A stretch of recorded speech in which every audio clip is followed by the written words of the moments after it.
Bagaimana? Cantik tak akak hari ni pakai? Cantik. Okey, so hari ni akak akan tunjuk dia pakai tudung.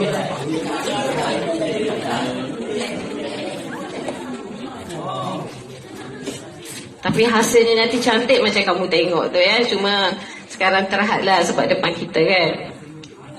Nak cermin? Boleh tak Anjak ambil cermin atas meja cikgu?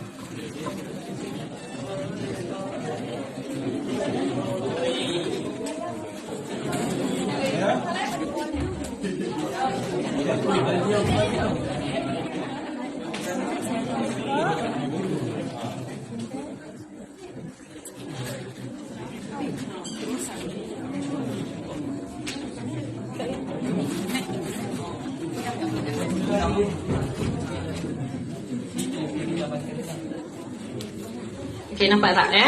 Yang belakang boleh berdiri, yang tengah berlutut. Takut kabur tak nampak. Kakak tengah cuba pasangkan kerongsang pada shawl ya.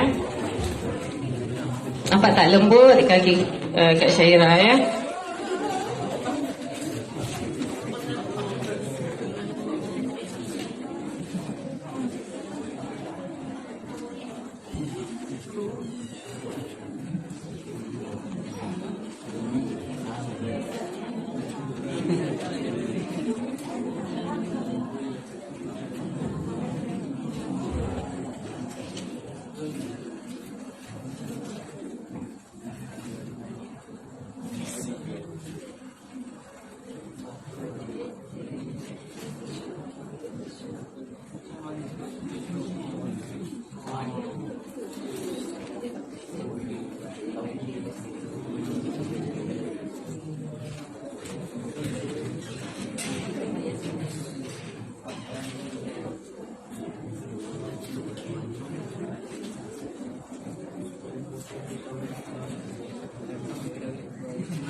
Nampak boleh adjust bagi muncul-muncul macam kamu kan?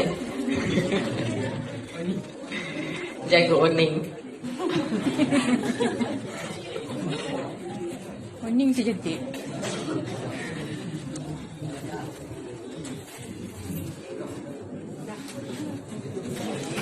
Last kali yang bukan kakak. Cantik. Cantik kan? Last kali yang mahal tu. Okey, terima kasih Syira. Okey, dah tengok kakak pakai shawl. Nak tengok apa lagi?